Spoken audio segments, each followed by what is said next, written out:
El mundo que vamos a vivir dentro de muy poco tiempo va a ser un mundo lleno de cambios en todos los sentidos, pues sobre todo en el sentido en el mundo espiritual, pero en lo económico, en lo político, en lo familiar, en todo.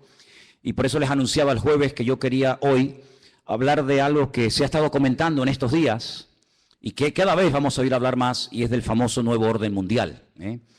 ¿Cuál es la actitud del creyente? ¿Cuál es la actitud de un hijo de Dios ante todo esto? ¿Cómo podremos reconocer este tema del famoso nuevo orden mundial y todas estas cosas, ¿no?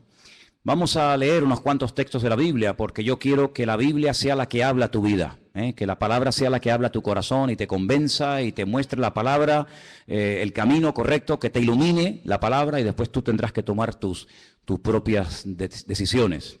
Quiero llevarles a dos porciones del Nuevo Testamento. Una de ellas se encuentra en el capítulo 13 del libro del Apocalipsis. Después volveremos a la segunda porción, que precisamente es la parte de la que nos leía nuestro hermano Maico esta tarde.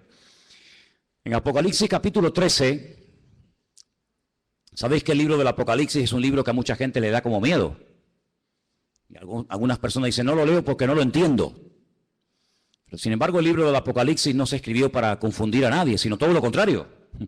Se escribió para aclarar dudas, se escribió para que la gente no tuviera miedo, sino que tuviera paz y tuviera tranquilidad.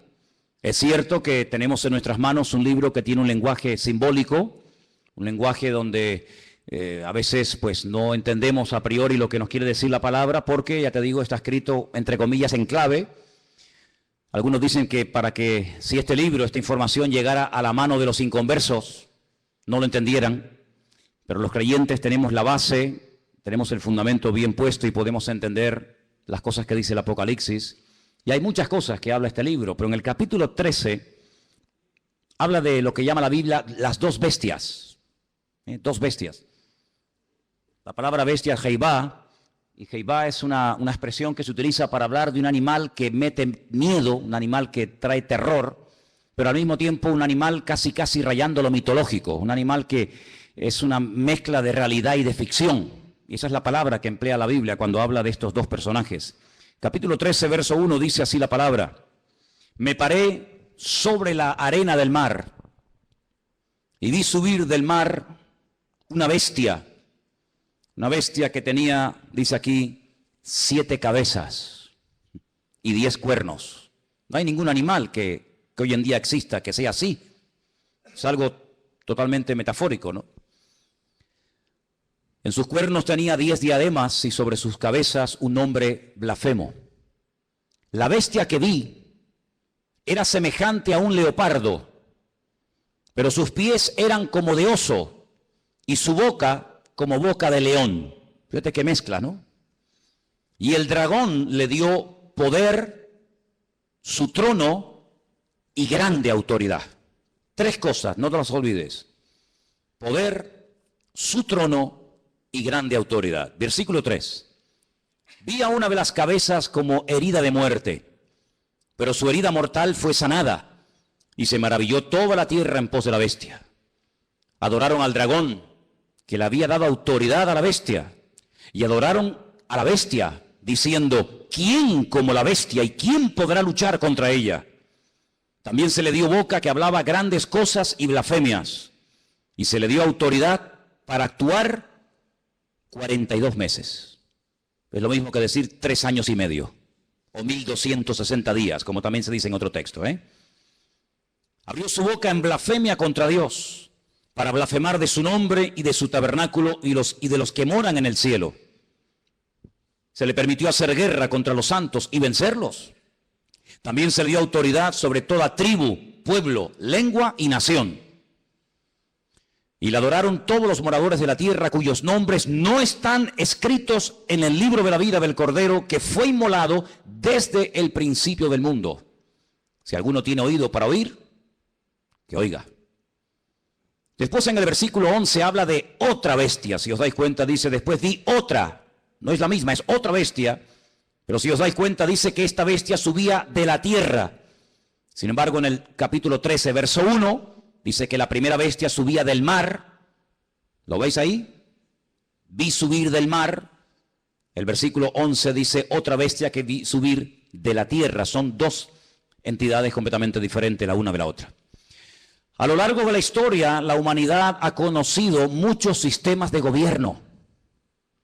Ha conocido durante un tiempo, parte de la humanidad durante un tiempo conoció un sistema que ya prácticamente no existe, pero que se llamaba la teocracia.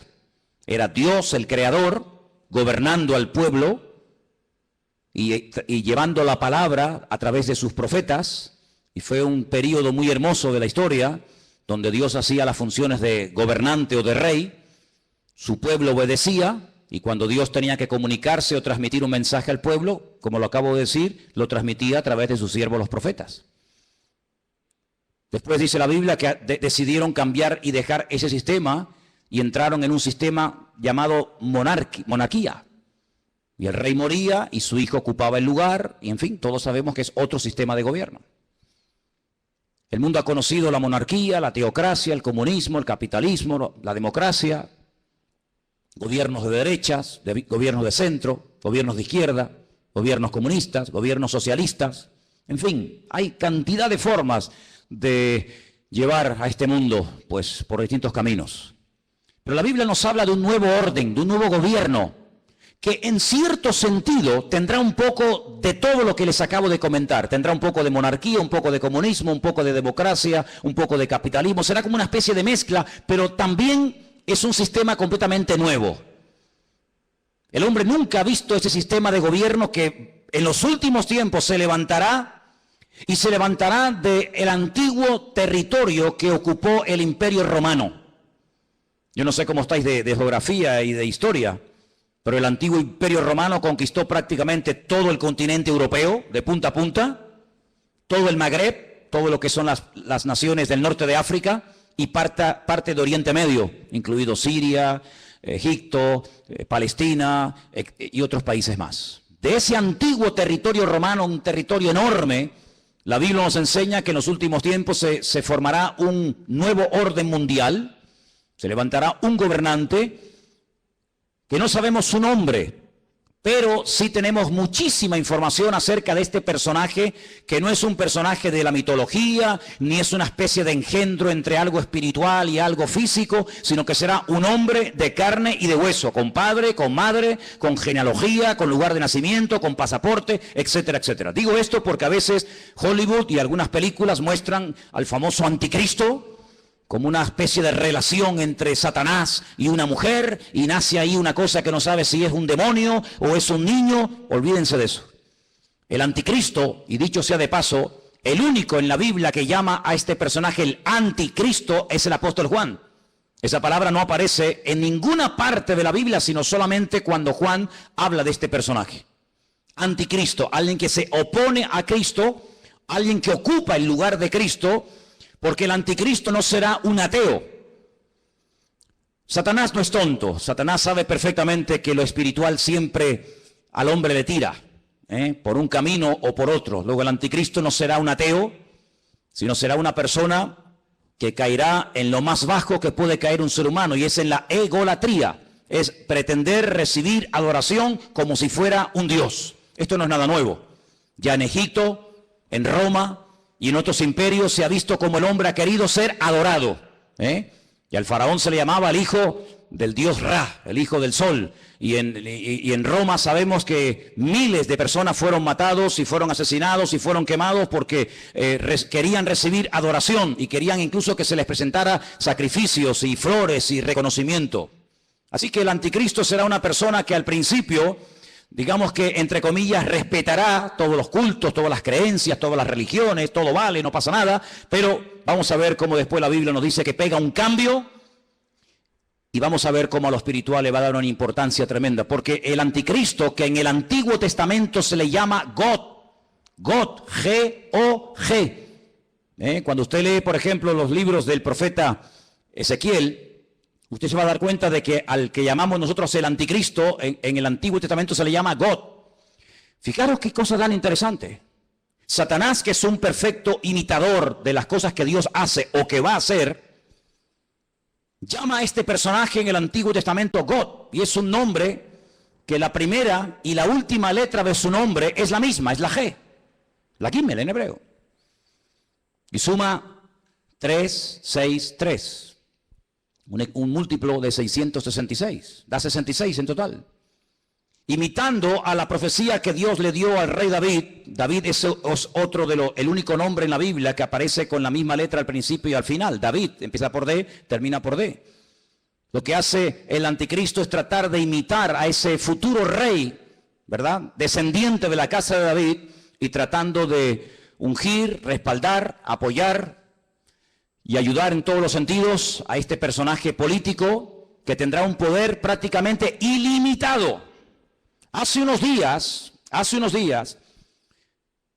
varios gobernantes muy famosos de este planeta Tierra proponían el nombrar a una persona como el presidente del planeta Tierra, el presidente de la Tierra, en este nuevo orden mundial que se está fraguando.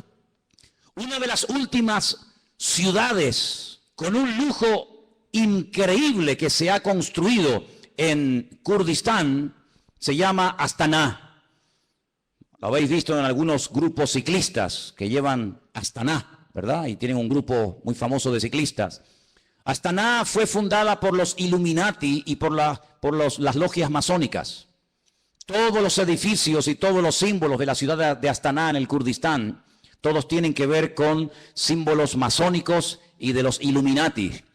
No voy a entrar demasiado en esto, pero los Illuminati son personas que pueden ser políticos, pueden ser presidentes de país, de gobiernos, pueden ser deportistas, pueden ser artistas, etcétera, etcétera. Y hablemos claro, son personas adoradores del diablo. En Israel hay una cueva que se llama la famosa cueva de Sedequías. Se llama la cueva de Sedequías porque cuando el rey Nabucodonosor sitió la ciudad de Jerusalén durante más de un año, el rey que en ese momento gobernaba Jerusalén se llamaba Sedequías y huyó por esa cueva, y dice que lo alcanzaron en la llanura del valle de Jericó, que está como unos 8 o 10 kilómetros de allí. Y allí lo encontraron, le sacaron los ojos y se lo llevaron cautivo a Babilonia, a Irak. Y en esa cueva de Sedequías, de vez en cuando los famosos masones y Illuminatis se reúnen para hacer rituales. Quiero decirles que el presidente mundial de los Illuminati y de los masones es un judío llamado Rockefeller. Y en esa cueva se reúnen los de más alta graduación, los de nivel 33. Y allí hacen todo tipo de ritos y de ceremonias. Y ellos dicen que es allí, en uno de los lugares del mundo, de la tierra, donde Satanás hoy por hoy tiene su trono. No se olviden que Satanás no es un ser omnipresente que puede estar en todas partes al mismo tiempo. Satanás no puede estar en Madrid, en Estados Unidos, en Jerusalén, en Latinoamérica. Satanás es un ser que solamente puede estar en un sitio al mismo tiempo. Se mueve en el mundo espiritual, pero no tiene omnipresencia como es un atributo divino. Y es en ese lugar donde dicen los Illuminati, los masones, que en forma de macho cabrío se presenta cuando hacen estas ceremonias en la cueva de Sedequías, y allí es donde reciben órdenes e instrucciones para las cosas que tienen que hacer. A algunos les puede sonar todo esto como a ciencia ficción, como a miedo, como a película, pero quiero decirles que el mundo espiritual, aunque no lo podemos ver con nuestros ojos de carne, es tan real como el mundo natural que constantemente estamos viendo. Date cuenta que, por ejemplo, ahora aquí dentro hay millones de voces en alemán, en arameo, en hebreo, en inglés, en chino, en japonés. Aquí dentro hay frecuencias, hay ondas, pero que no podemos ni verlas ni oírlas porque no tenemos un aparato de radio. Pero si tuviéramos un aparato de radio con una buena antena, seríamos capaces de escuchar programas que ahora mismo se están emitiendo desde Marruecos, desde Estados Unidos, desde cualquier parte de la tierra, simplemente que no tenemos un aparato que nos permite captar la señal de lo que aquí hay. Es como en la televisión. Y el mundo espiritual es invisible, pero es real. Los demonios existen, Dios existe, los ángeles existen. Todo el mundo espiritual es tan real como el mundo en el cual nos movemos tú y yo cada día. ¿Cuántos dicen amén? Satanás, dice la Biblia, que tiene un título, es el príncipe de la potestad del aire. Él se mueve con una velocidad abismal en la atmósfera. Y en ese lugar es donde Satanás hoy por hoy tiene su trono. Recuerden que en el libro del Apocalipsis, cuando el Señor le habla a una de las 7 iglesias, a una, no a las 7, a una le dice: Aguanten, tengan paciencia, van a ser probados, van a tener dificultades, pero resistan, yo estoy con ustedes, porque yo sé dónde ustedes viven, donde Satanás tiene su trono. ¿Dónde tiene su trono Satanás hoy en día? Pues allí, en la ciudad de Jerusalén, es donde Satanás se mueve, porque sabe que la ciudad de Jerusalén es la ciudad más importante del mundo. Es la ciudad donde el Señor Jesucristo pasó la última semana de su vida. Es la ciudad donde Él instituyó lo que conocemos como la Santa Cena, el pan y el vino. Es el lugar donde murió. Es el lugar donde resucitó. Es el lugar donde ascendió. Es el lugar donde en el día de Pentecostés descendió el Espíritu Santo en forma como de lenguas de fuego que se asentaron sobre más de 100 y pico personas que estaban allí. Es el lugar donde Zacarías capítulo 14 dice que Él volverá por segunda vez y pondrá sus pies sobre el monte de los olivos y el monte se partirá y desde allí gobernará a las naciones. Es el lugar donde dice la Biblia que todo ojo le verá y toda rodilla se doblará. Es el lugar donde vendrán los famosos 2 testigos del Apocalipsis.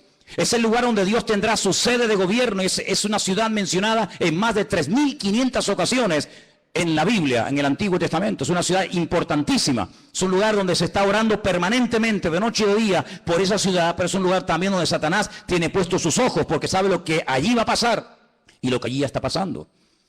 Así que el anticristo, no el falso profeta, sino el anticristo, el cuerno pequeño, como lo llama Daniel, el hombre de pecado, el hijo de desobediencia, el inicuo, esta persona cruel y despiadada, tendrá durante 3 años y medio un poder impresionante como no nos podemos ni imaginar. Esta es la última oportunidad que Satanás tiene para destruir a las naciones, para engañar al ser humano.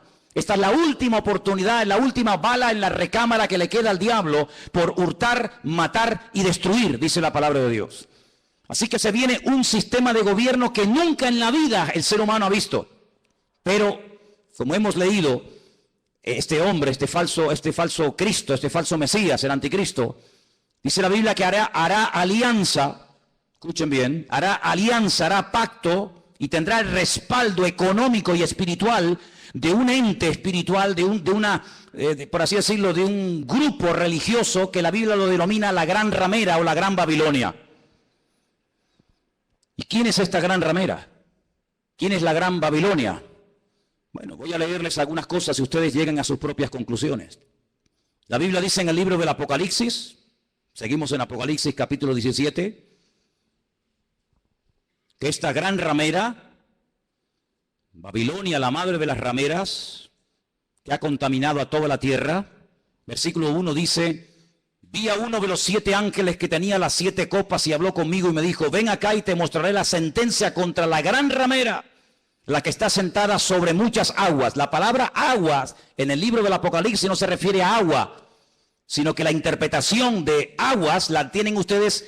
Hacemos un pequeño salto en el 17:15. Vean la interpretación.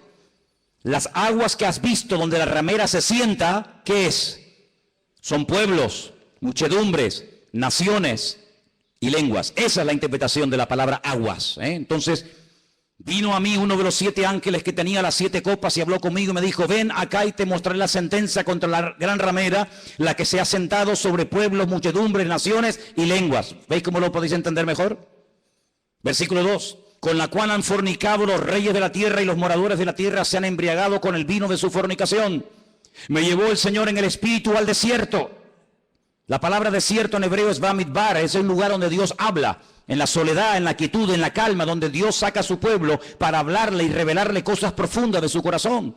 Y dice que allí vio una mujer sentada sobre una bestia escarlata, llena de nombres de blasfemia, que tenía 7 cabezas y 10 cuernos. ¿Cómo estaba vestida esa mujer? Esa institución religiosa, ¿cómo se vestía? Dice que se vestía de púrpura. Interesante, ¿no? Y de escarlata. Estaba adornada de oro, de piedras preciosas, de perlas, y tenía en su mano un cáliz de oro lleno de abominaciones y de la inmundicia de su fornicación. Así se vestían sus ministros, de púrpura y de escarlata. Y tenía joyas y piedras preciosas en abundancia. Ahora, analicemos hoy en día en el espectro espiritual de nuestro planeta Tierra. Vayamos una por una a ver quiénes pueden ser. Por ejemplo, ¿cómo visten los budistas? Si viéramos en este momento a un budista, seguramente lo veríamos con la cabeza rapada. Veo muchos budistas en esta tarde aquí. Iría seguramente, si tiene algo de pelo, con una especie de trenza. Iría con una túnica de color naranja. Ese es el color de los ministros budistas. No usan piedras preciosas, ni mucho menos. El mundo entero, las naciones de la tierra no han fornicado con el budismo. De hecho, en muchas naciones el budismo ni ha llegado, ni sabe la gente lo que es. Para muchos, Buda simplemente es una estatua de un señor con una panza muy gorda y nada más que eso. ¿Cómo visten, por ejemplo, los musulmanes? No visten de púrpura ni de escarlata. No han gobernado sobre todas las naciones de la tierra, sobre muchas sí, pero no sobre todas las naciones de la tierra. No tienen su sede, como después vamos a ver, en una ciudad más adelante. ¿Cómo visten los testigos de Jehová, los mormones? ¿Qué institución? Y no hace falta que lo digan. Se viste de púrpura y de escarlata y tiene piedras preciosas y riqueza en abundancia. ¿Cuál es el hombre que tiene más poder de convocatoria que simplemente con hacer así te junta 1 millón de personas en décimas de segundo? Un hombre que es capaz de ir a África, a América, a Japón, a la China, a Cuba, a cualquier país de la tierra.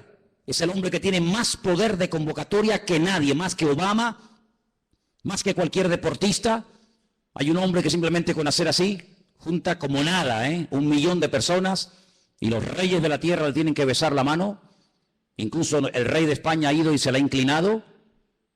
¿Qué te parece, amigo?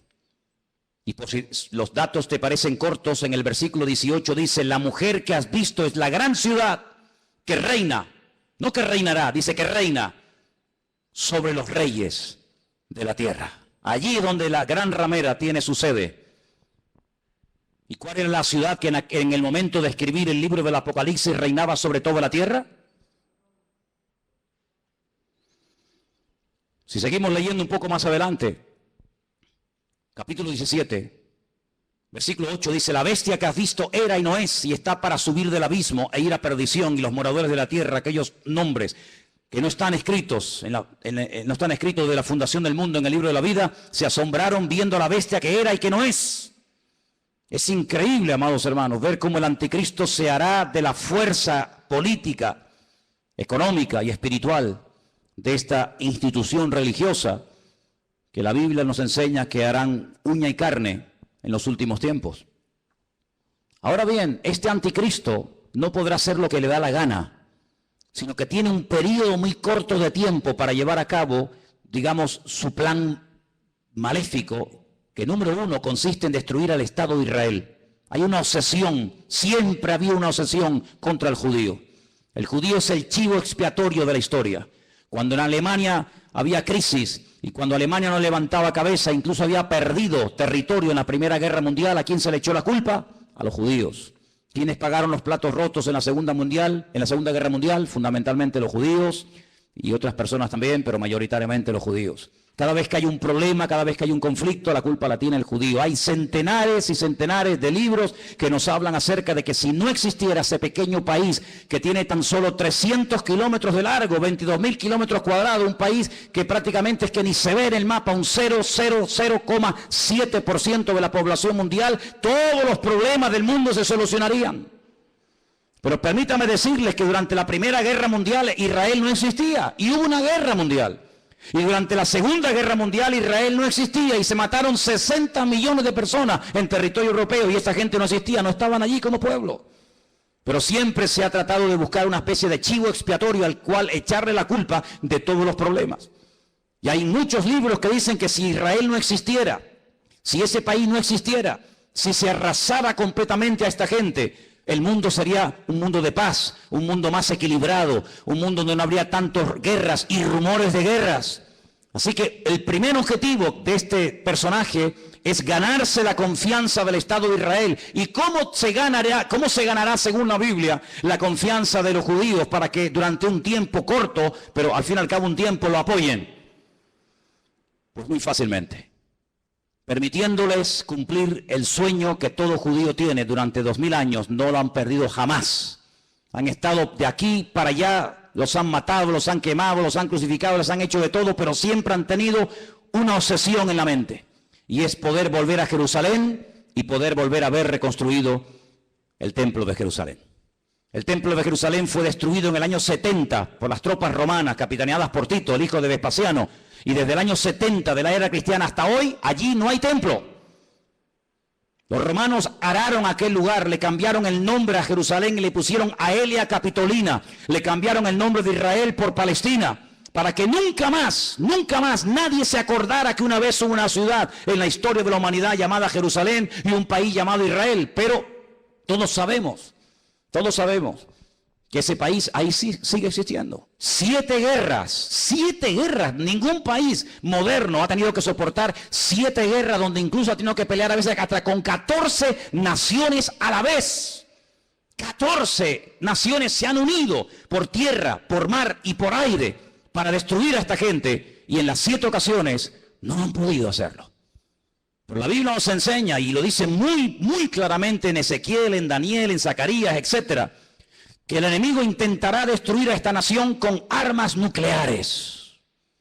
Y la palabra de Dios nos enseña que en un valle que está a las afueras de Jerusalén, llamado el Valle de Jezreel, o el Valle de Megido, se llevará a cabo una batalla tremenda que hasta la Biblia ya ha dado el nombre de dicha batalla, la famosa batalla de Armagedón. De hecho hay películas, ¿no?, que se llaman Armagedón. Y dice la Biblia que allí vendrán naciones de todas partes de la tierra. Atacarán por el norte, por el sur, por el este y por el oeste, por tierra, por mar y por aire. Y será un tiempo de angustia para Israel. La palabra de Dios nos enseña que más de 200 millones de soldados, escuchen bien, a Juan también le asombró, imagínate, nos asombra a nosotros escuchar esta cifra, imagínate a Juan hace 2000 años en la isla de Patmos escribiendo el Apocalipsis. 200 millones de soldados se unirán con un solo objetivo: destruir al pueblo de Israel. ¿Y por qué tanta obsesión por destruir a Israel? Lo he dicho muchas veces y lo vuelvo a repetir, por una sencilla razón.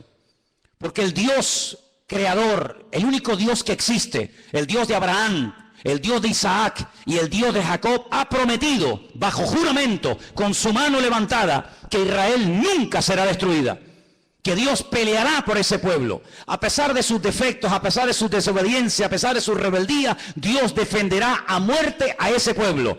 El país, la nación, el imperio que sea capaz de destruir a Israel demostrará, número 1, o que Dios miente o que Dios no existe. Si Dios ha prometido defender a Israel a muerte y que nunca ninguna nación, ningún pueblo, ningún país, ninguna arma forjada se podrá nunca levantar contra esta gente y ser destruida, si alguien logra destruir a Israel, si alguien logra botarlos al mar como intentó Jordania hace años atrás, pues simplemente demostrará que lo que Dios prometió era mentira, o que tal vez Dios ni siquiera existe, el Dios de ellos. Por lo tanto, el enemigo está tratando de demostrar por todos los medios habidos y por haber que Dios miente. Ya lo hizo en el principio de los tiempos, en el libro del Génesis. Cuando se acerca a la primera mujer, le dice: ¿por qué no comes? ¿Por qué no desobedeces a Dios? Y la mujer dijo: porque Dios nos dijo que si pecamos y si desobedecemos la ley de Dios, vamos a morir. Y Satanás le dice: Dios te ha mentido. No es verdad. Tú no vas a morir. Lo que pasa es que Dios sabe que si comes de este árbol, si desobedeces a Dios, le harás la competencia, le harás sombra y serás otro Dios. Y eso Dios no quiere que ocurra. Y la Biblia nos enseña que aquella persona le creyó a diablo, le creyó a Satanás y le creyó a la mentira. Y así como la verdad te hace libre, la mentira te esclaviza y te destruye. Por eso a lo largo de la historia, desde Caín hasta nuestros días, Satanás ha intentado destruir al pueblo de Israel, al Dios de Israel. ¿Por qué? Porque él quiere ser adorado y reconocido. Y el anticristo, este hombre, este líder político, exigirá que se le adore. Dice la Biblia que cuando el templo de Jerusalén sea reconstruido, y quiero decirles que he estado muchas veces en Israel, muchísimas veces, y cada vez que he ido he tenido la oportunidad y la bendición de poder ir al Museo del Templo, donde puedes ver absolutamente todo, salvo el arca del pacto. Ya está todo preparado, todo dispuesto, todo listo para que se reconstruya por tercera vez el famoso templo de Jerusalén, en el único lugar del mundo donde los judíos pueden construir un templo, Los judíos no son como los evangélicos que pueden construir iglesias en cualquier parte, o como los católicos que construyen catedrales en cualquier ciudad del mundo. El judío tiene la orden, la prohibición de no edificar ningún templo en ninguna parte de la tierra, salvo en el monte Moriah, donde miles de años atrás el patriarca Abraham subió a lo alto de esa montaña a sacrificar a su hijo. Y es en ese lugar donde Dios únicamente permite que se construya un templo, donde Él, dice la Biblia, que pondrá su gloria y su presencia para que todas las naciones de la tierra conozcan que Dios es uno, dice la palabra de Dios. ¿Por qué no lo hacen? Tienen poder para hacerlo. En 1967, en junio del 67, el 7 de junio del 67, la Biblia nos enseña, o la historia, perdón, nos enseña que las tropas de Israel entraron y conquistaron toda la ciudad de Jerusalén. No podían entrar en Jerusalén. Pero en el 67 tomaron toda la ciudad. Subieron a lo alto del monte, pero le dejaron hasta el día de hoy a Jordania que administre las explanadas del templo, donde está la famosa mezquita de Omar y la famosa mezquita de Al-Aqsa.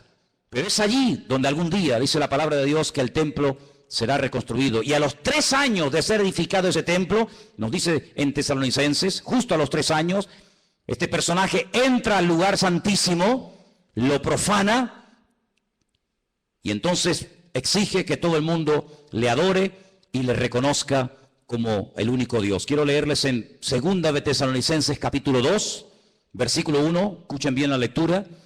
Dice el apóstol Pablo: con respecto a la venida de nuestro Señor Jesucristo, de eso está hablando, y nuestra reunión con Él, os rogamos, hermanos, que no os dejéis mover fácilmente de vuestro modo de pensar, ni os conturbéis, ni por espíritu, ni por palabra, ni por carta, como si fuera nuestra, en el sentido de que el día del Señor está cerca. Nadie os engañe en ninguna manera, porque no vendrá sin que antes venga la apostasía, el desmadre, el descontrol total y absoluto. En ese ambiente de desmadre, de descontrol, de guerras y rumores de guerra, de crisis y más crisis, en ese ambiente se levantará el anticristo. Porque viene ofreciendo paz, viene ofreciendo seguridad y viene ofreciendo estabilidad a un mundo que entrará en caos y entrará en picado y no habrá forma de solucionar el problema. Vendrá la apostasía. Dice la Biblia que en los últimos tiempos muchos que se llaman creyentes o cristianos o seguidores de Dios o de Cristo apostatarán de la fe, llegarán a escuchar hasta espíritus engañadores, espíritus malignos, llegarán a creer en cuanta cosa rara y extraña aparezca por el escenario y se producirá un enfriamiento a nivel mundial por parte de muchos que se llaman creyentes. Dice, y el amor de muchos, a consecuencia de que se ha multiplicado la maldad, se enfriará. Y si aquellos días no fueren acortados, nadie se podría salvar. Dice, más por causa de los escogidos, y por ahí están los listos de turno, que siempre dicen, no, pero los escogidos son los judíos, no somos nosotros. Eso es mentira. Están engañados. Si están enseñados, están engañados. La palabra escogido es ecleto. La palabra ecleto aparece en Primera de Pedro, cuando Pedro le escribe a gentiles, no a judíos, a gentiles, y les dice, vosotros que antes no erais pueblo, si eran judíos, eran pueblo. No, pero es que vosotros no erais pueblo, porque el único pueblo que Dios tuvo en el pasado fue Israel. Vosotros que no erais pueblo, ahora sois pueblo de Dios. Real sacerdocio, amén, nación santa, pueblo escogido por Dios, para que anunciéis las virtudes de aquel que os llamó de las tinieblas a su luz admirable. Sí, la palabra que toma Pedro, que es ecleto, es exactamente la misma que aparece en Lucas 21 y en Mateo 24, cuando habla de escogidos. Dios tiene solo un pueblo, Dios no tiene dos pueblos, Dios tiene un solo pueblo. Y en ese pueblo forman parte todos aquellos hombres y mujeres que han aceptado a Cristo como su Señor y Salvador personal. Punto. ¿Cuántos dicen amén? Y dice que si no fueren acortados aquellos días, pero por causa de los escogidos tiene que acortarlo, nadie se podría salvar. Entonces dice que cuando venga la apostasía, muchos, no todos, muchos se apartarán. Y estamos viendo gente que antaño predicaba el Evangelio, ya ni lo predican, ni sirven al Señor, ni se congregan. Y no se asusten ni se sorprendan. Pedro dice, hermanos, no os sorprendáis, como si alguna cosa extraña estuviera ocurriendo. Ya os hemos predicado, ya os hemos profetizado, ya les hemos escrito. Dice, y después de mi partida, yo procuraré que ustedes tengan memoria de esto, para que no se olviden, que muchos apostatarán de la fe, que muchos se apartarán, que muchos se olvidarán de Dios, incluso hasta lo van a renegar y lo van a rechazar. Dice que cuando venga, antes de que venga el Señor, tiene que venir la apostasía y se manifieste el hombre de pecado, el hijo de perdición. ¿Y qué hace este hombre? Versículo 4, se opone, se levanta contra todo lo que se llama Dios o es objeto de culto. No permite que haya todo tipo de religiones y todo tipo de creencias, sino que va a ser una persona que va a controlar el tema espiritual o religioso. Dice, y es de tal manera este personaje cruel, que dice que se sienta en el templo de Dios, como Dios, haciéndose pasar por Dios. Y el único templo que Dios ha tenido y tendrá es el templo de Jerusalén. Por lo tanto, la Biblia nos habla clarísimamente acerca de que el templo de Jerusalén va a ser reconstruido otra vez. Sí, hermano, otra vez va a ser reconstruido. Aunque nos parezca extraño, nos parezca imposible. También era imposible que hace 60 años esta gente tuviera un país llamado Israel, y es posible. Ahora vosotros sabéis lo que lo detiene, a este anticristo, a este personaje siniestro, macabro. Dice, vosotros sabéis lo que lo detiene, a fin de que a su debido tiempo se manifieste. Ya está en acción el misterio de la iniquidad, solo que hay quien al presente lo detiene hasta que él, no ella, él a su vez se ha quitado de medio. Entonces se manifestará aquel inicuo. La palabra inicuo, pues es una palabra que significa un hombre cruel, sin principios, sin moral, un salvaje, despiadado, una bestia, hasta que ese inicuo sea matado con el espíritu de la boca del Señor y lo matará el resplandor de su venida. He hecho una lista de cómo, de todas las formas que la gente moría en los tiempos de la Biblia. Tengo una lista enorme. Hay gente que murió comida por perros, gente que murió comida por gusanos, gente que murió crucificada, gente que murió apedreada, gente que murió quemada, gente que murió a palos, gente que murió clavados con un asta, empalados. Hay un montón de tipos de muertes en la Biblia, pero nadie ha muerto como morirá el anticristo. Dice que lo matará el resplandor de la venida de nuestro Señor Jesucristo. Así como el resplandor de la gloria del Señor tiró al suelo al apóstol Pablo y se convirtió y sirvió al Señor con toda su alma y con todo su corazón hasta el último minuto de su vida, el anticristo morirá no de forma natural, sino morirá por el resplandor de la gloria y de la presencia del Señor. Y dice la Biblia hasta dónde va a ser enterrado. Por ejemplo, si quieren saberlo, en Ezequiel 39, del 11 al 14, lean en casa este texto, repito, Ezequiel 39, del 11 al 14, y dice que allí, en Israel, en un valle, Dios le tiene preparada sepultura al anticristo para que todos los que pasen por aquel lugar sepan que hasta aquí, amigo, hasta aquí te permitió el Señor llegar y aquí tienes sepultura para que todo el mundo que pase sepan que hasta aquí llegó tu fuerza, llegó tu capacidad. ¿Qué te parece? Así que este personaje es un personaje político que tendrá el apoyo de esta institución llamada, según la Biblia, la Gran Ramera o la Gran Babilonia, y durante 3 años y medio atormentará a las naciones. Durante 3 años y medio tratará de llevar a las naciones al auténtico desastre y al auténtico caos. Y hay muchos datos acerca de este personaje en la Biblia. Les voy a leer algunos. Se van a quedar sorprendidos lo que la Biblia nos dice acerca de este hombre. Por ejemplo, en capítulo 7 de Daniel, miren lo que dice acerca de este personaje. Daniel 7. Los 10 cuernos significan que aquel reino se levantarán 10 reyes, después se levantará otro, el cual dice será diferente, totalmente diferente. Hablará palabras contra el Altísimo, fíjate, está obsesionado con Dios. Hablará palabras contra el Altísimo, contra los santos del Altísimo y los quebrantará. Pensará, fíjate qué cosa, pensará en cambiar los tiempos y la ley. Hacer un calendario nuevo, leyes nuevas. Qué curioso que la semana pasada, a punto de que se firme este nuevo tratado de libre comercio, donde desaparecerán los aranceles y los impuestos que hay que pagar en la aduana y podrán viajar las mercancías desde China a Estados Unidos a Europa, de Europa a Oriente Medio, etcétera. Alguien dijo que ante estos cambios globales, mundiales que están a punto de suceder en poco tiempo, donde se ha vuelto a reunir el famoso Club Bilderberg y muchos políticos han ido a Roma a hablar con el Papa, y donde el G7 se ha reunido otra vez como casi clandestinamente, porque están a punto de producirse y de firmarse acuerdos que van a cambiar el mundo en cuestión de días. Qué interesante que todo esto está ocurriendo aquí, en nuestras narices.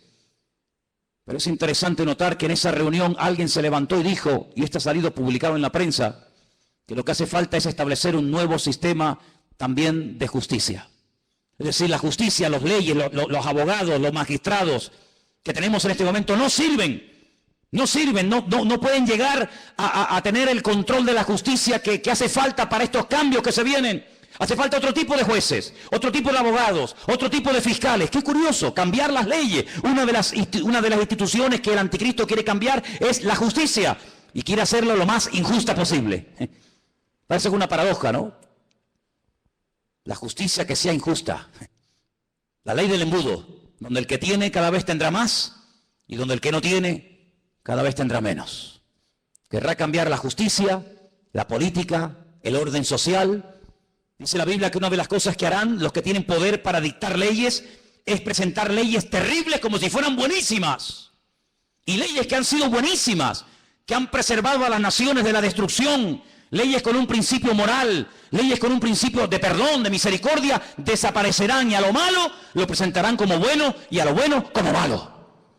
El jefe de todos los masones de Europa, Jacques Chirac, expresidente de la República de Francia, padre de la Constitución Europea, incluso ha llegado a proponer que en un ambiente de libertad, de igualdad, el ser humano puede llegar a casarse con un animal y hacer una ceremonia oficial donde si te enamoras de tu vaca o de tu perro te puedes casar con él. O si tu perro se enamora de ti, no sé si le dirás sí o no. Y eso es lo que él ha llegado a proponer. Que todos los seres humanos sean equiparados al nivel de las bestias. Y donde un animal puede casarse con un hombre con un animal. Y cosas terribles. En la Biblia nos habla como de engendros. Donde se mezcla la biotecnología, donde se mezcla lo físico, lo espiritual. Y verás cosas que te he puesto que es un robot o un ser humano. Hay personas que ya están siendo operadas y se córtame las piernas y los brazos. Quiero otro tipo de piernas y de brazos y ya están haciendo engendros y manipulaciones genéticas sin precedente en la historia de la humanidad. Qué curioso que la Biblia, desde el libro del principio de la Torá, prohibía todo tipo de mezclas y todo tipo de injertos y todo tipo de cambios, ¿verdad? Sin embargo, el hombre intentará cambiar los tiempos, intentará cambiar las leyes. Serán entregados en sus manos por tiempos y la mitad de un tiempo. Es lo mismo, 3 años y medio, 42 meses. Pero se levantará el juez con mayúscula, le quitará el dominio, será destruido y arruinado, y el reino y el dominio y la majestad y los reinos bajo el cielo serán entregados al pueblo de los santos, cuyo reino es reino eterno, y todos los dominios le servirán y le obedecerán al Rey de Reyes y al Señor de los Señores. ¿Cuántos dicen amén? Capítulo 8 nos da más datos sobre este hombre, dice: y en cuanto al cuerno que fue quebrado, se levantaron otros 4 en su lugar. Significa que 4 reinos se levantarán de esa nación, aunque no con la fuerza de él. Estos 10 cuernos, constantemente, en esta tarde habéis oído 10 cuernos, 10 cuernos. Son 10 naciones que se van a unir en los últimos tiempos para pelear. Qué curioso que por primera vez en la historia ha habido una coalición de 10 naciones árabes que en este momento están atacando Yemen, en este momento están atacando Siria y otras naciones del Medio Oriente. 10 naciones, qué curioso. Una coalición de 10 cuernos. Bueno, la Biblia le dijo a Abraham que 10 príncipes saldrían de sus lomos a través de Isaac, ¿verdad? Y dice en el capítulo 8, verso 23, al fin del reinado de estos, cuando los transgresores lleguen al colmo, se levantará un rey altivo de rostro y entendido en enigmas, imitando a Salomón, que dice que venían de todas las naciones de la tierra para hacerle preguntas difíciles, y a todo lo que le preguntaban él respondía. El anticristo tendrá una sabiduría impresionante, diabólica, pero la tendrá. No te olvides que el Señor, cuando creó a este ser tremendo, que no era en ese momento Satanás, sino un querubín, dice que lo dotó de una sabiduría espectacular, de una hermosura sin precedentes. Satanás es capaz de hablar en todos los idiomas de la tierra, de entender todas las cosas que jamás en la vida le podrán caber en el cerebro a ningún ser humano. Y todo eso se lo dará, dice la Biblia, poder, autoridad, respaldo, apoyo a este personaje. Verso 24, y su poder se fortalecerá, pero no con su fuerza propia. Causará grande ruina y prosperará. Qué curioso, por una parte causa ruina y por otra parte prospera. Qué tremendo que los que causan ruina a los demás siempre son prosperados ellos. Es interesante, ¿no? Causan ruinas destruyen pueblos, saquean ciudades, hacen destrozo, pero estos que le arruinan la vida a millones de seres humanos, luego son los tipos más ricos del mundo. Y uno dice, ¿cómo es posible que este hombre que ha sido elegido por el pueblo, o se puso él teóricamente para ayudar al pueblo, no solamente nos complique la vida y nos arruine y nos mate, y encima el tipo este tenga fortunas en Suiza, sabe Dios dónde? Así será el anticristo. Hará arbitrariamente, es decir, hará lo que le da la gana. Destruirá a los fuertes y atacará al pueblo de los santos. Israel va a ser atacado, Israel lo sabe. En este momento solamente Irán, escuchen bien esto, solamente Irán. El otro día hubo una reunión a más alto nivel. La República iraní le dijo a Israel, si me atacas, Israel quiere atacar las centrales nucleares, porque Irán acaba de firmar un acuerdo donde permite que los observadores internacionales entren en instalaciones civiles, pero no en las militares.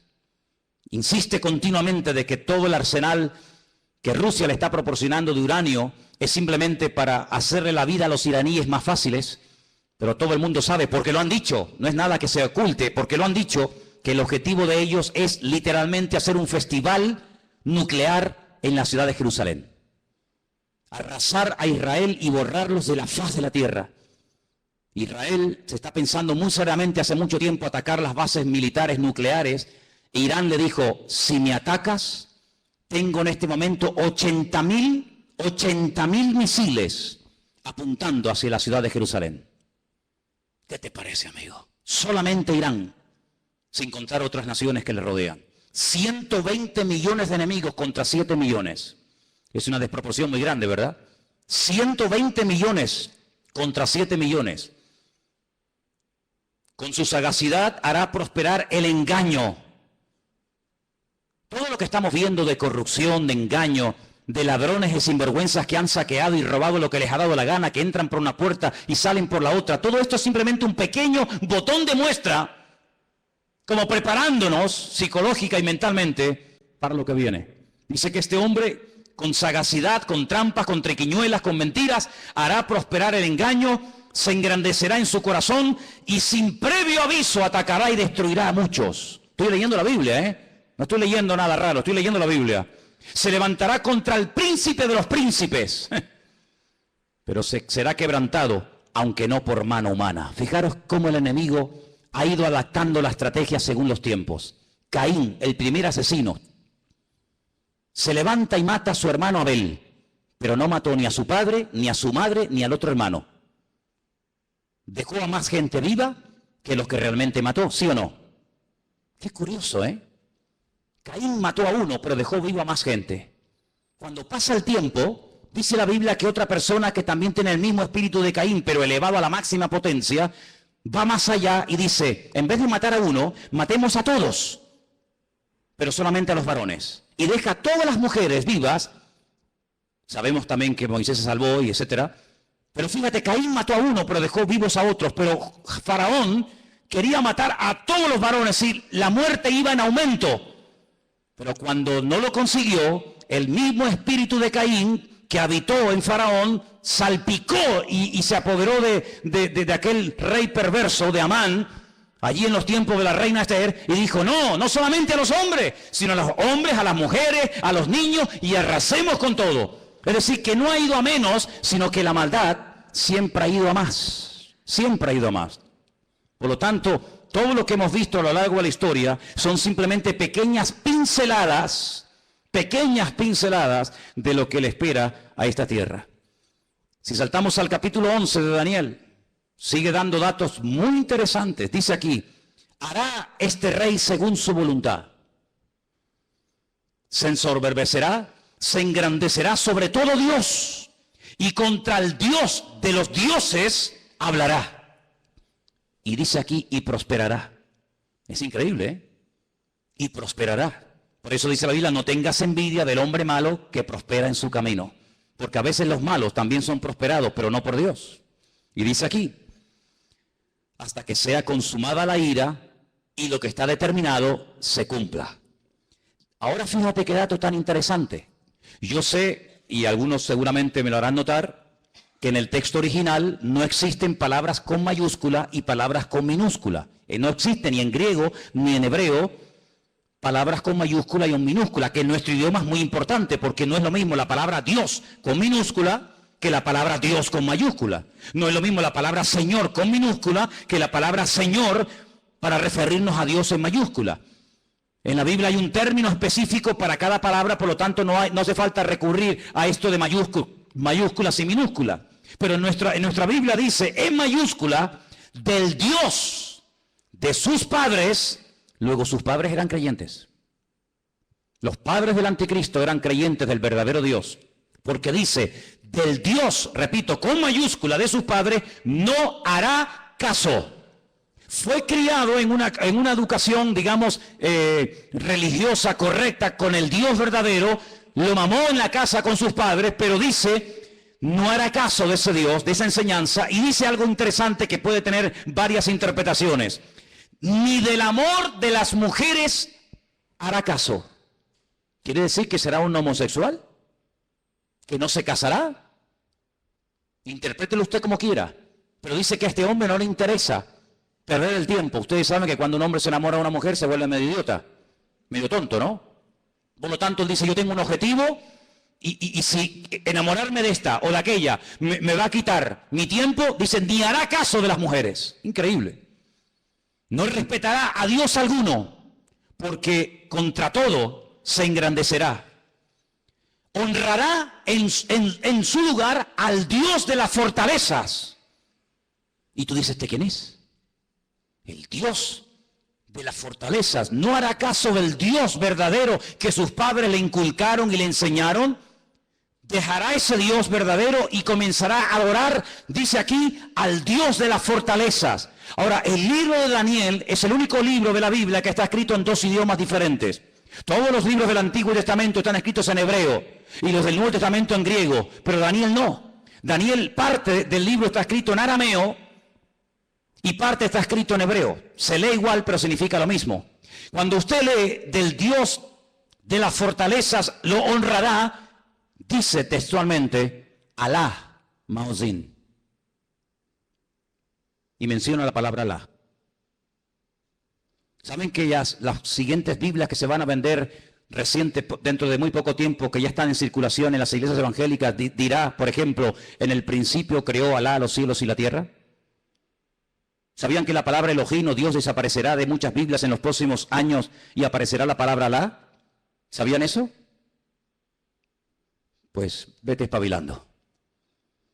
De Alá, del Dios de la guerra, como dice el texto, a ese Dios adorará. Dice Dios que sus padres no conocieron. No tiene nada que ver la adoración a ese Dios con el Dios que sus padres le enseñaron. Y dice, lo honrará con oro y con plata, con piedras preciosas y con cosas de alto precio. Hermanos, esto se escribió hace más de 3000 años, ¿eh? Es impresionante cómo hace más de 3000 años el profeta Daniel sabía detalles de la vida de este hombre que en aquel momento lógicamente no existía y que está a punto de aparecer. Y dice, con un Dios ajeno se hará de las fortalezas más inexpugnables y colmará de honores a los que le reconozcan y con precio repartirá la tierra. Pero al cabo del tiempo el rey del sur contenderá con él y se levantará contra él como una tempestad. También le irá mal al anticristo, no te quepa la menor duda, también le irá mal, pero durante un tiempo, aparentemente, las cosas le van a funcionar. Ante este panorama de este nuevo orden mundial, ante este panorama donde ya el famoso chic que habéis oído y que sabéis que está por ahí por el mundo dando vueltas, donde el dinero en muchas naciones ya ha desaparecido, no es que va a desaparecer, ya ha desaparecido. En Suecia usted va con dinero y no lo puede usar. Ya no se usa dinero para pagar nada en Suecia. Todo es con otro sistema. Pues dice la palabra de Dios que en los últimos tiempos se va a implantar a nivel mundial un nuevo sistema comercial, donde ya no hará falta llevar dinero. Lo puede perder, se puede olvidar de él, se deteriora, se gasta, se pierde, te lo pueden robar. Sino dice la Biblia que se va a implementar un sistema que en sí es un sistema buenísimo, pero hay que ver lo que viene detrás. Y es un sistema donde dice la Biblia que nadie podrá llegar ni a comprar nada, ni a vender absolutamente nada, ni un litro de leche, hermano, ni una barra de pan en la panadería, ni nada de gasolina para el coche. Nadie podrá, bajo ningún concepto, comprar ni vender, a menos que lleve implantado en su cuerpo un microchip, como el que llevan los perros, hace muchos años, donde simplemente con un aparatito, cualquier veterinario del mundo sabe cómo se llama ese perro, dónde vive, si está vacunado, si no está vacunado, cómo se llama el dueño, dónde vive y qué hace y qué no hace. Es un pequeño microchip alimentado con una pequeña pila de litio implantado en la piel, de tal manera que usted en cualquier momento puede llegar a una ferretería, a una carpintería, a una farmacia, a donde quiera, simplemente usted pasando su mano, automáticamente le descuentan de su cuenta bancaria lo que supuestamente usted puede tener. Así no tiene problema de que nadie le robe, de que nadie le quite nada. Y usted dirá, pero eso es una locura. No es ninguna locura. Muchísimos soldados del ejército norteamericano, muchísimos multimillonarios ya le están poniendo a sus hijos este especie de microchip. ¿Por qué? Porque tiene muchas ventajas, aparentemente. Y es que usted está localizado 24 horas del día, aunque esté metido en un submarino bajo tierra o bajo el mar. Usted está localizado permanentemente, porque los satélites captan esa señal, captan esa radiofrecuencia en cualquier lugar donde usted se encuentre. ¿Cómo podía saber Juan, un pescador de Galilea, hace 2000 años atrás, en un pequeño país llamado Israel, que algún día en el mundo, en el planeta Tierra, habría un sistema tan sofisticado, donde la gente ya no usaría dinero para comprar, ni para vender, ni para viajar, sino que simplemente llevando ahí una especie de chique en la mano, pasándolo por una especie de escáner o de máquina, la gente podía llevar una vida normal? ¿Cómo podía ese hombre saber eso hace 2000 años? No lo sabía. Dios se lo dijo. Y Dios se lo reveló. Porque aquí el que controla el pasado, el presente y el futuro es nuestro Dios. Y el Apocalipsis está escrito en pasado. Porque esa es una de las características del tema profético en la Biblia. Que el futuro se cuenta en pasado. Y por eso dice la Escritura que para conocer el futuro hay que conocer el pasado. Porque el que no conoce lo que Dios ha hecho no sabrá nunca lo que Dios hará en el futuro. ¿Qué podemos hacer los que nos llamamos cristianos o queremos ir en serio con el Señor ante este panorama? Bueno, es interesante notar que una de las profecías que se tenía que cumplir en los últimos tiempos es que el río Éufrates, saben que Irak está bañada por dos grandes ríos, el Éufrates y el Tigris. Es una de las zonas donde estaba el famoso Jardín del Edén. Llegaría un momento que se tendría que secar para que tropas del norte, dirigidas por Rusia, vinieran en dirección a la tierra gloriosa, entrando por los famosos altos del Golán, en el norte de Israel. Bueno, pues Siria construyó hace ya muchos años una presa que deja totalmente seco el río Éufrates, así, en cuestión de minutos. Eso está profetizado también en el libro del Apocalipsis. La palabra del Señor nos enseña que los tiempos se acortan y dice Mateo capítulo 24 lo que tenemos que hacer en estos tiempos los creyentes, y te lo leo. Mateo 24, del 37 en adelante. Presta atención a lo que dice la palabra. Dice así: como en los días de Noé, así será la venida del Hijo del Hombre. Como en los días de Noé. ¿Cómo eran los días de Noé? ¿Cómo era su generación, sus vecinos, sus amigos? ¿Cómo vivía la gente en aquellos tiempos? Dice la Biblia que había violencia y agresividad por todas partes. No piensen ustedes que se vive tan tranquilo en todas partes de la tierra como de momento vivimos aquí. Muchos de los que están aquí pueden dar testimonio de que naciones hermosas y tremendamente ricas, es muy difícil hoy por hoy vivir en ellas debido al alto índice de muerte, de destrucción que hay. La gente tiene miedo a salir a las calles. Dice la Biblia que llegará el momento en el que la gente más pacífica, aquella chica que cuando caminaba dice que ni siquiera se atrevía a poner el pie en tierra, de lo delicado y de dulce que era, ten cuidado porque se te puede llegar a convertir en tu peor enemigo. Donde los padres serán capaces de entregar a sus hijos, donde los hijos serán capaces de traicionar y de vender a sus padres, etcétera, etcétera. Como los días de Noé, violencia, agresividad, perversión, algo impresionante. Si nos metiéramos a dar datos de la cantidad de perversión que hay con niños, con jovencitas en muchas partes del mundo y muchas muy cerca de aquí, nos quedaríamos realmente sorprendidos de ver cómo hemos superado con creces a las famosas ciudades de Sodoma y Gomorra. La perversión ha llegado a unos niveles indescriptibles. Sigo leyendo en el versículo 38. Porque como en los días antes, días hermano, no años, días antes del diluvio, ¿qué hacían? Comían, bebían, se casaban, se daban en casamiento hasta el día en que no entró en el arca. ¿Cómo es posible que está a punto de venir un diluvio, que vamos a morir todos como ratas, que no hay escapatoria? Y te estés casando, pero ¿casando para qué? Si mañana vamos a morir todos. Y haciendo negocios a largo plazo, y haciendo inversiones, y comprando, y vendiendo, y comiendo, y bebiendo, cuando te quedan 20 horas de vida. Oye, si tú supieras, dime la verdad, hermano y hermana, si tú supieras con toda seguridad que te queda una hora de vida, ¿qué harías? Dime qué harías. ¿Llamarías ahora a tu hijo, a tu hija? ¿Harías algo? No, todavía queda mucho tiempo, sí. Esa actitud de diferencia, de decir, bueno, no hay tanta prisa, tampoco es para tanto, no exageres tanto, Manolo, que todavía queda mucho tiempo, que soy muy joven, que queda mucha vida por delante. Sí, también al que enterré ayer le quedaba mucha vida por delante. Y con 44 años recién cumplido el lunes, ahora está donde todos sabemos que está. Toda la vida le quedaba por delante, claro. Un chaval con 44 años, pues, hombre, pues imagínate tú lo que puedes vivir, casi otros 40 años más. Pues no, se acostó a las 9 de la noche.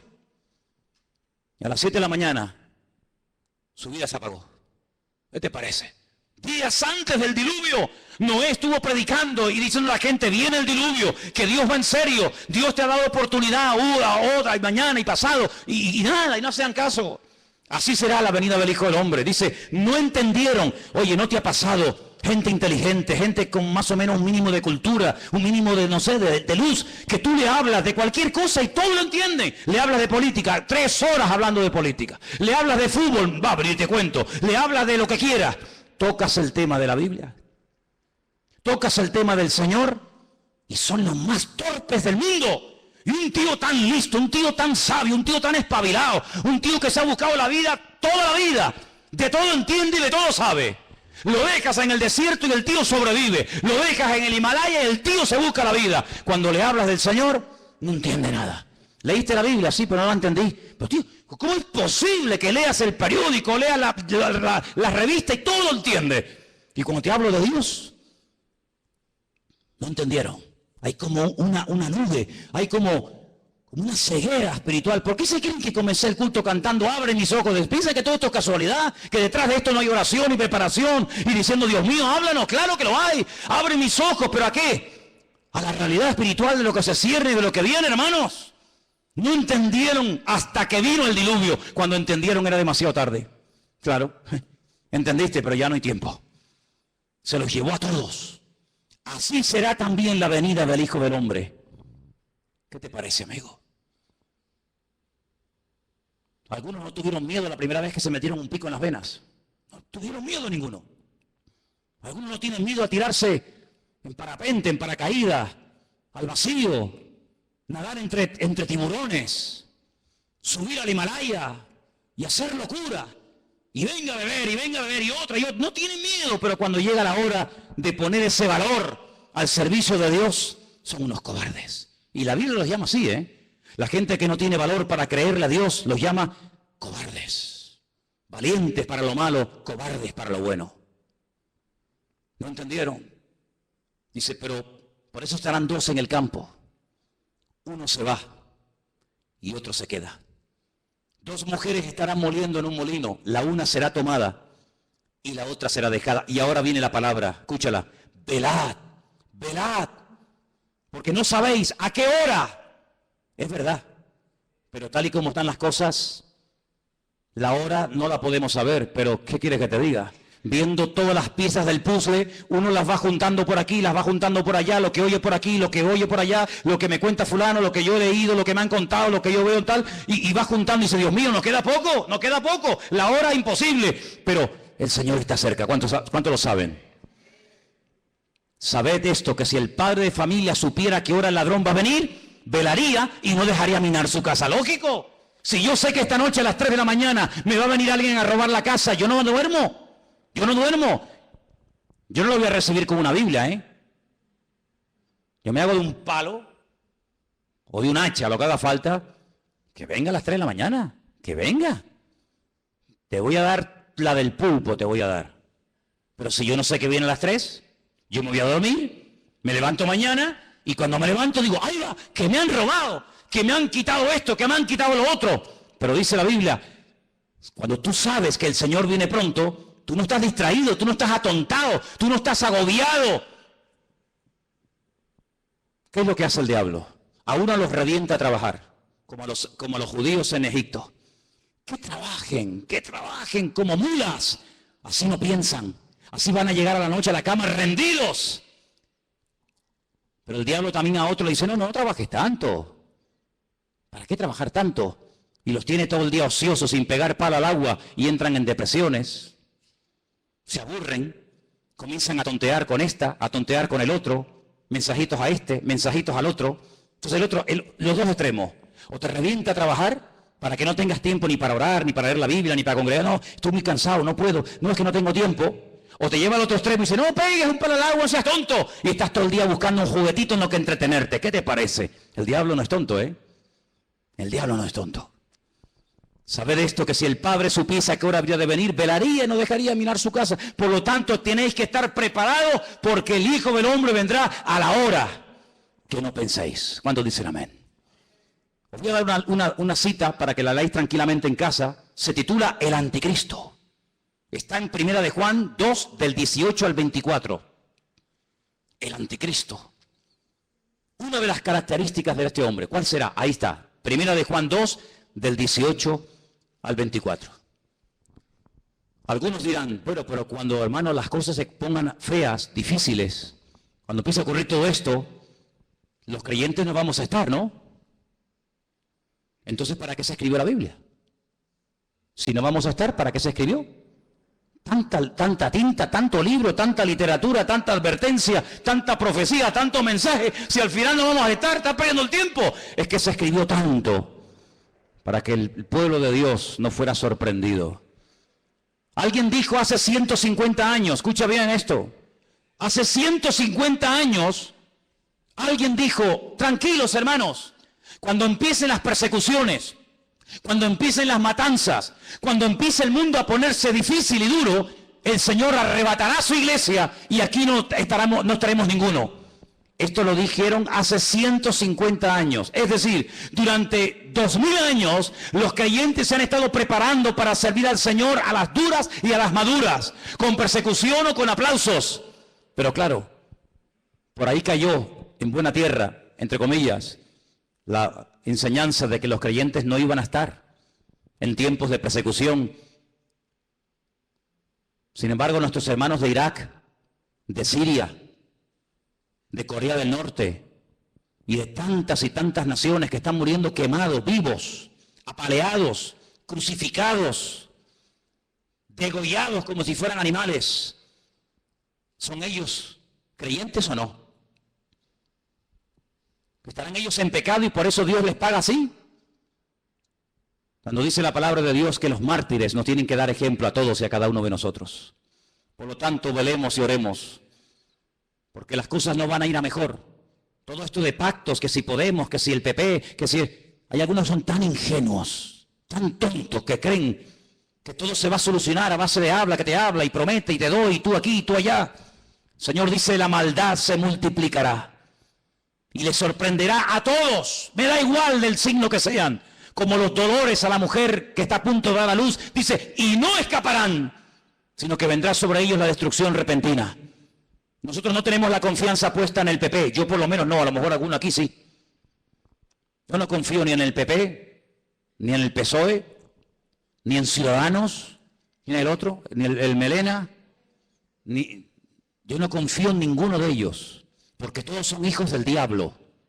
¿O no? ¿O no? Porque estás conmigo o estás contra mí.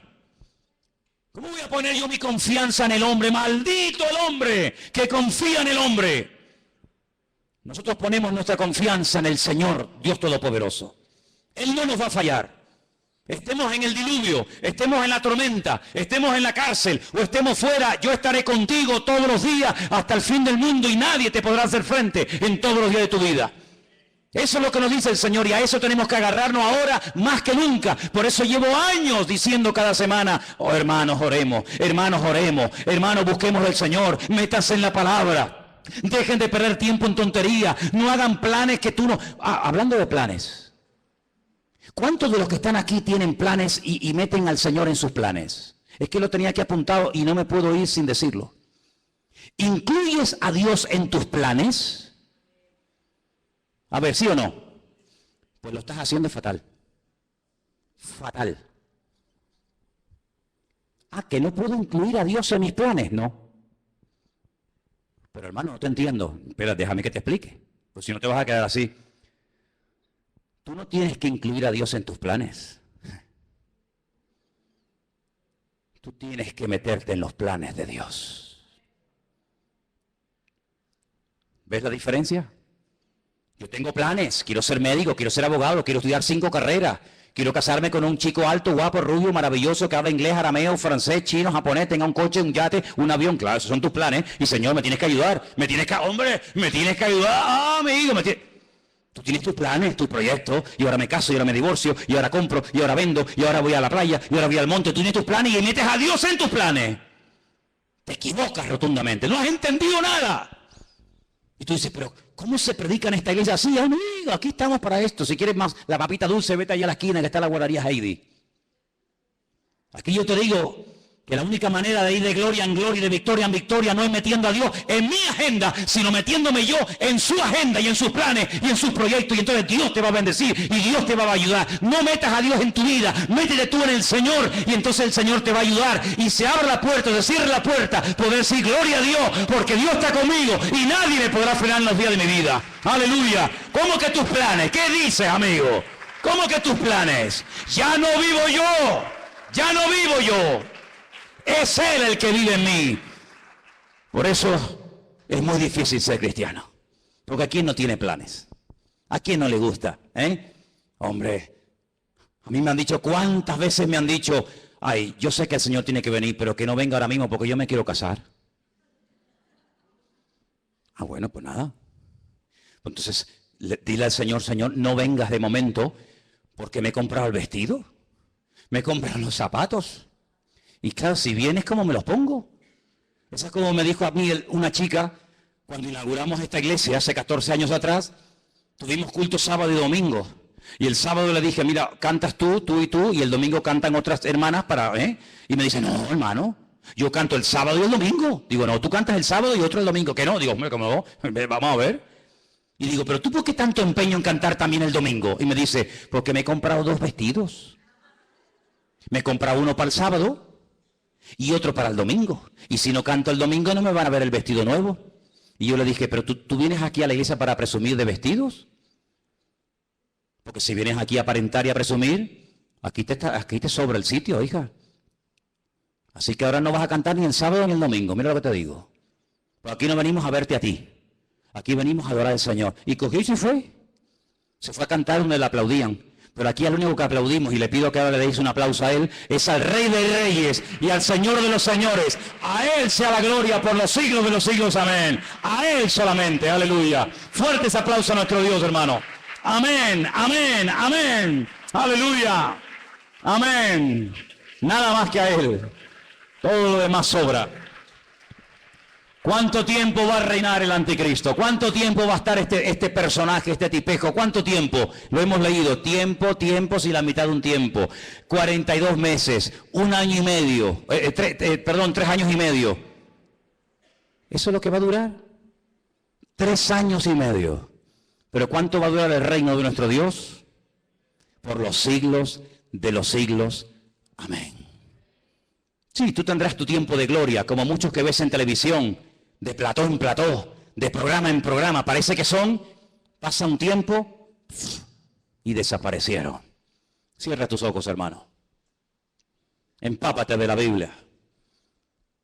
Métete en el Señor. Y dile al Señor, yo haré en la vida lo que tú quieras. Solamente lo que tú quieras. La vida cristiana no es hacer lo que yo quiero y usar a Dios para mi beneficio personal. No, eso no es vida cristiana, eso se llama religión. Eso es religión, donde yo hago lo que me da la gana y Dios está a mi servicio 24 horas al día en lo que yo quiera y en lo que yo pida. Eso es religión, donde yo pongo las normas, donde Él está para servirme a mí. Evangelio es, yo no tengo planes, yo soy un siervo en las manos de Dios y yo haré y me casaré o no, y compraré o no, iré o no, a donde Dios quiera. Eso es el Evangelio, lo otro es religión. Y por eso, amados hermanos, yo le digo a todos los jóvenes que están aquí esta noche, muchos de ustedes que se están matando estudiando, pregúntale al Señor si eso es lo que Dios tiene para tu vida. Porque si eso es lo que Dios tiene para tu vida, gloria a Dios, qué bueno. Pero ¿y si eso no es? Si eso no es, hijo, hija, pregúntale al Señor qué quiere hacer con tu vida. Porque a Noé cuando le habló le cambió la vida. Y a Abraham ni te cuento. Y a Pablo ni te cuento. Cuando Dios le reveló sus planes a David, a Moisés y a los personajes de la Biblia, les cambió la vida. Ya no se podían dedicar a cualquier otra cosa. Porque Dios tiene planes. Claro que los tiene. Para mí, para ti. ¿O qué te crees? ¿Que estás aquí por casualidad? No. Dios nos ha traído hoy aquí, como dice el cántico, para no volver atrás. Aleluya. Y en esta tarde, cuando te acerques a este pan y a este vino, dile al Señor, te lo pido, dile, Señor, quiero hacer tu voluntad, Señor. Quiero hacer tu voluntad. Bendito sea el nombre del Señor. Señor, ayúdanos a darnos cuenta que el mundo, como tu palabra profetiza, irá de mal en peor. Pero nosotros iremos de gloria en gloria y de victoria en victoria.